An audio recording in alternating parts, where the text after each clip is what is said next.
السلام علیکم ورحمۃ اللہ وبرکاتہ۔ الحمد للہ رب العالمین، الصلاۃ والسلام علی اشرف الانبیاء والمرسلین۔ رب اشرح لي صدری ویسر لي امری واحلل عقدۃ من لسانی یفقهوا قولی۔ اللهم فقہنا فی الدین، اللهم فقہنا لما تحب وترضى۔ پچھلے 3 ہفتے سے ہم لوگ دعا کے ٹاپک پر لے رہے تھے، الحمدللہ تقریباً مکمل تو نہیں ہو سکا، لیکن الحمدللہ بہت کچھ ہم لوگوں نے کور کیا اس میں۔ آج جو ہمارا ٹاپک ہے، جیسا کہ آپ لوگوں نے دیکھا ہوگا، نیکی کے سفیر۔ یہ مصنف ہے اس کتاب کے ڈاکٹر محمد بن عبد الرحمن اریفی، ایک دردمند دل کے مالک ہیں۔ وہ چاہتے ہیں کہ ان کا قاری واقعات تاریخ کو تفریح تباہ کا ذریعہ نہ بنائے، بلکہ ان کے ذریعے سے اصلاح نفس کی کوشش کریں۔ ڈاکٹر صاحب سعودی عرب کے دارالحکومت الریاض کے شہری ہیں۔ دعوت و تبلیغ کے میدان میں انہیں بڑی قدر و منزلت حاصل ہے۔ انہوں نے وقت کے عظیم علماء سے دین کا علم حاصل کیا ہے، اور الحمدللہ ان کی پوری کتاب ہم لوگوں نے کور کی ہے۔ اس سے پہلے 2 کتابیں ہم ڈیٹیل میں پڑھ چکے ہیں، ایک تو عالم آخرت ہے اور ایک زندگی سے لطف اٹھائیے، انجوائے یور لائف۔ تو الحمدللہ آج کی جو یہ ٹاپک ہے، یہ انٹرسٹنگ اس لیے بھی ہوگی کہ اس میں جیسے ہم لوگ تفسیر پڑھتے ہیں یا اس سے پہلے ٹاپکس لیے تو قرآن کی آیتیں اور احادیث کا حوالہ، اور یہ تو اس میں آج کے دور کی باتیں اور اسٹوری کی شکل میں، تو آپ لوگوں کو بہت یعنی انٹرسٹ آئے گا اس کو سننے اور پڑھنے کے لیے انشاءاللہ باذن اللہ۔ اور یہ جو ڈاکٹر عریفی ہیں، ان کا مقصد کیا ہے کہ انسان تاریخ سامان تفریح نہیں ہے، یعنی جو انسان کی ہسٹری ہے وہ کوئی ایسا نہیں ہے کہ انجوائے کرو بس، یہ سامان عبرت ہے، یعنی اس سے ہم لوگوں کو سبق حاصل کرنا ہے کہ کیا چیز ہمارے لیے اس میں فائدے مند ہے، کیسے ہم اس کے ذریعے سے اپنی اصلاح کریں۔ ہر دانش مند آدمی ماضی سے سبق سیکھتا ہے، یعنی پاسٹ میں کسی کے ساتھ کچھ ہو چکا ہوتا ہے، اس سے سبق حاصل کرتا ہے۔ گزشتہ نسلوں کے تجربات سے آئندہ نسلوں کو راہ راست کے متعین کرنے میں مدد ملتی ہے۔ قرآن مجید نے بھی گزشتہ قوموں کے عبرت ناک انگیز واقعات اسی رنگ میں بیان کیے ہیں، اور یہ پیغام دیا ہے کہ ان سے جو غلطیاں ہوئی انہیں دہرایا نہ جائے۔ یعنی قرآن میں اللہ سبحانہ وتعالیٰ نے پہلے کے قوموں کی مثالیں جو دی ہے، وہ ایسے نہیں دیے کہ محض ہم لوگ پڑھے اچھا یہ ہسٹری میں یہ ہوا تھا وہ ہوا تھا، بلکہ اس لیے ہم لوگوں کو قرآن میں یہ مثالیں دی جاتی ہے پہلے کی قوموں کی، تاکہ ہم لوگ اس کے ذریعے سے کیا کریں کہ اپنے آپ کو اس میں دیکھیں کہ آج کے دور میں کہیں ہم وہ تو غلطی نہیں کر رہے ہیں، کہیں ایسا تو نہیں ہے کہ ہم وہ ایسا گناہ کو کوئی کام کر رہے ہیں جس کے ذریعے ہم اللہ سبحانہ وتعالیٰ کے ہم پکڑ کا ذریعہ بنے۔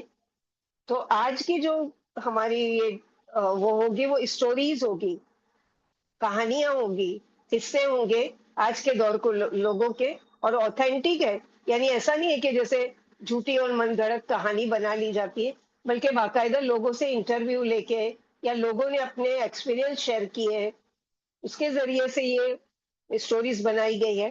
تو اس میں سے سب سے پہلی جو ہم اسٹوری، بہت ساری آئے گی انشاءاللہ، اور بہت مزہ آئے گا آپ لوگوں کو پڑھتے ہوئے سنتے ہوئے۔ تو پہلی اسٹوری جو ہم پڑھنے جا رہے ہیں، اس میں نیکی کا سفیر، نیکی کا سفیر یعنی نیکی کے سفر میں جو چلتا ہے، آگے بڑھتا ہے اور اس سے کیسے سبق حاصل کرتا ہے، اس کے بارے میں جانیں گے۔ یہ ایک شخص ہے جس کا واقعہ ہے، یہ اپنی زبانی خود بیان کر رہے ہیں، ہم ان کی ہی لینگویج میں ان کی اسٹوری کو پڑھیں گے، کہ یہ کہہ رہے ہیں کہ میری عمر اس وقت 30 سال کے لگ بھگ ہوگی جب ہمارے یہاں پہلا بیٹا پیدا ہوا۔ وہ رات میں کبھی بھی نہیں بھول سکتا، میں حسب معمول رات گئے تک اپنے دوستوں کے ساتھ ایک فارم ہاؤس میں بیٹھا گپے آنک رہا تھا۔ یعنی جیسے بہت سے لوگوں کو ہوتی ہے کہ اپنے گھر والوں کی اتنی فکر نہیں ہوتی ہے، اور اپنے دوستوں میں رنگ رلیاں منانا وہ کرنا، تو اس قسم کے یہ شخص ہے جو اپنی اسٹوری بتا رہے ہیں۔ رات بھر ہم فضول اور لایانی باتیں کرتے رہے، یہ غیبت، چغلی، بولیوں، ٹھولیوں اور ٹھٹے مذاق سے بھرپور جگہ تھا ہمارا۔ ہم آوارہ کہکے لگاتے رہے، اور اس رات تو میری شرارتیں عروج پر تھی۔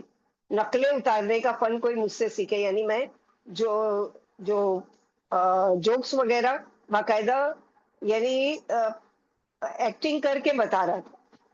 کسی بھی شخص کی نقل اتارنے میں مجھے چند لمحے لگتے تھے، اور میرے دوست میری اس کام پر خوب ہنستے تھے. آواز تبدیل کر کے اسی شخص جیسی آواز بھی نکال لیتا تھا جس کی نقل اتار رہا ہوتا تھا. شاید ہی کوئی دوست مجھ سے بچا ہو جس کی میں نے نقل نہیں اتاری ہو. اس رات مجھے انوکھی شرارت سوجی. شام کے وقت میں بازار سے گزر رہا تھا کہ ایک نابینا بازار میں بھیک مانگتا پھر رہا تھا. میں نے اپنی ٹانگ اس کے آگے کر دی. یعنی مذاق، ہنسی مذاق کی عادت تھی، تو وہاں پر بھی مجھے ذرا بھی ایک لمحے کے لیے بھی میں نے سوچا نہیں. اور میں نے کیا کیا، اس نابینا شخص کے سامنے اپنی ٹانگ اڑا دی. نابینا جو بھیک مانگنے والا تھا ٹھوکر کھائی اور گر پڑا. میری جانب رخ کیا. بیچارہ بہت بڑبڑائے اور انجانے کیا کیا کہتا ہوا چل دیا. ادھر میں اس حرکت پر نادم ہونے کے بجائے خوب ہنس رہا تھا، خوب کہکہے لگا رہا تھا. رات گئے جب گھر لوٹا تو میری بیوی انتظار میں تھی. اس وقت اسے میری اشد ضرورت تھی. ہمیں فوراً ہاسپٹل جانا تھا. مجھے دیکھ کر اس نے بڑے کرب سے کہا، راشد تم کہاں تھے؟ میں نے تنزیہ جواب دیا، ذرا میں مریخ پر گیا تھا. اور کہاں تھا؟ وہاں اپنے دوستوں کے ساتھ بیٹھا ہوا تھا. میری اہلیہ نے بمشکل کہا، راشد میری طبیعت بہت خراب ہے. لگتا ہے کہ میری ڈیلیوری کا وقت قریب آ گیا ہے، ولادت کا. اس کے آنسو نکل آئے. مجھے اپنی غلطی کا احساس ہوا. میں نے اپنی اہلیہ سے اچھا برتاؤ نہیں کیا. ان ایام میں اس کی دیکھ بھال کرنا، اس کا خیال رکھنا میرا فرض تھا. کاش میں ان دنوں دوستوں کے ساتھ زیادہ وقت نہ گزارتا. میں نے یہ خیالات ذہن سے جھٹک دیے. اہلیہ کو ساتھ لیا، فوراً ہاسپٹل روانہ ہو گیا. رات گزرتی جاتی تھی. صبح ہونے میں تھوڑی دیر باقی تھی. نرسیں میری اہلیہ کو وارڈ میں لے گئی. میں باہر انتظار کرتا رہا. پھر مجھ پر کچھ غنودگی چھانے لگی. میں صبر نہ کر سکا. گھر جانے کا فیصلہ کیا. اپنا فون نمبر ایک نرس کو دیا اور کہا کہ جب ولادت ہو جائے تو مجھے اطلاع کر دینا. میں گھر آ کر سو گیا. تھوڑی دیر بعد ہاسپٹل سے فون آیا. مجھے بیٹے کی خوشخبری دی گئی. فوراً ہاسپٹل پہنچا. زچہ اور بچہ کے بارے میں پوچھا تو ہاسپٹل والوں نے کہا اس لیڈی ڈاکٹر سے مل لو جو اس کیس کی انچارج تھی. میں بڑے جوش و خروش میں تھا. بیٹے کو فوراً دیکھنے کے لیے بےتاب تھا. میں نے کہا کہ ڈاکٹر سے بعد میں ملوں گا، پہلے یہ بتاؤ کہ میرا بیٹا کہاں ہے، میں اسے دیکھنا چاہتا ہوں. جواب ملا، پہلے ڈاکٹر سے تو مل لو. میں ڈاکٹر سے ملا. اس نے مجھے بیٹھنے کا اشارہ کیا. لمبی تمہید باندھی، مصیبتوں اور پریشانیوں کا ذکر کیا، تقدیر پر راضی رہنے کی فضیلت جتائی. پھر اس نے اچانک اور بھیانک خبر دی. بچے کی آنکھوں میں سوزش ہے. ایسا لگتا ہے کہ وہ کبھی نہیں دیکھ سکے گا. وہ اندھا پیدا ہوا. یہ سنتے ہی میرا سر جھک گیا. رات والا نابینا آنکھوں کے سامنے آ گیا جس سے میں نے ٹھٹا کیا تھا. بھلا اب میں کیا کہہ سکتا تھا؟ ڈاکٹر کا شکریہ ادا کیا اور کمرے سے باہر آ گیا. میرا رخ اہلیہ کے کمرے کی طرف تھا. وہ صبر و شکر کا نمونہ بنی بیٹھی تھی. اس نے مجھے بارہا نصیحت کی تھی کہ لوگوں کا مذاق نہ اڑایا کرو، غیبت سے پرہیز کیا کرو، چغلیاں نہ کھایا کرو. لیکن میں ہر بار اس کی نصیحت ایک کان سے سنتا اور دوسرے کان سے نکال دیتا تھا. اگلے دن میں ہاسپٹل سے ہم گھر آ گئے. میں نے بیٹے کا نام سالم رکھا. میرے خیالوں کی اسکرین پر اہلیہ کی نصیحتیں کچھ دیر چمکی اور پھر بجھ گئی. سچ پوچھے تو مجھے سالم سے کوئی محبت نہیں تھی. میں نے اس کی طرف کبھی کوئی توجہ ہی نہیں دی. بس یہ سمجھ لیا کہ وہ ہمارے گھر میں موجود ہی نہیں ہے. جب وہ روتا میں اٹھ کر دوسرے کمرے میں چلا جاتا. لیکن جہاں تک میری اہلیہ کا تعلق تھا، وہ اس سے بہت پیار کرتی تھی، اس کا بے حد خیال رکھتی تھی. مجھے سالم سے نفرت تو نہیں تھی مگر پیار بھی نہیں تھا. وقت کی رفتار کے ساتھ ساتھ سالم بڑا ہوتا گیا. اس نے رینگنا شروع کر دیا. اس کا رینگنا عام بچوں سے مختلف تھا. جب اس کی عمر 1 سال سے زیادہ ہوئی تو اس نے آہستہ آہستہ چلنا شروع کیا. اس کے چلنے سے صاف پتہ چلتا تھا کہ پاؤں میں لنگڑا پن بھی ہے. سالم کی معذوریوں کی وجہ سے میرے ذہن کے بوجھ میں اضافہ ہو گیا. میرے ہاں سالم کے بعد 2 اور بیٹے عمر اور خالد پیدا ہوئے. وقت کتنی تیزی سے گزر جاتا ہے اس کا اندازہ ہی نہیں ہوا. سال ہر سال گزر گئے. میرے بچے بڑے ہو گئے مگر میرے شب و روز میں کوئی فرق نہیں آیا. میں گھر میں ٹکتا ہی نہیں تھا. ہمیشہ دوستوں کی محفلوں میں جاتا رہتا تھا. ان محفلوں کی اصل رونق میں ہی تھا. ایک مسخرہ پن جو انہیں ہر آن نئی نئی شوخیوں سے ہنساتا رہتا تھا. میری تمام تر کوتاہیوں کے باوجود ایک ہستی ایسی تھی جو مجھ سے کبھی مایوس نہیں ہوئی. اس نے ہمیشہ میری بہتری کے لیے دعا کی، کبھی ناراضگی کا اظہار نہیں کیا. آپ کو بتاؤں وہ کون تھی؟ وہ میرے بچوں کی ماں تھی. میری اہلیہ جو رات گئے تک میرا انتظار کرتی تھی. میں سالم کے سوا دوسرے دونوں بیٹوں سے شدید محبت کرتا تھا مگر سالم سے میرا تعلق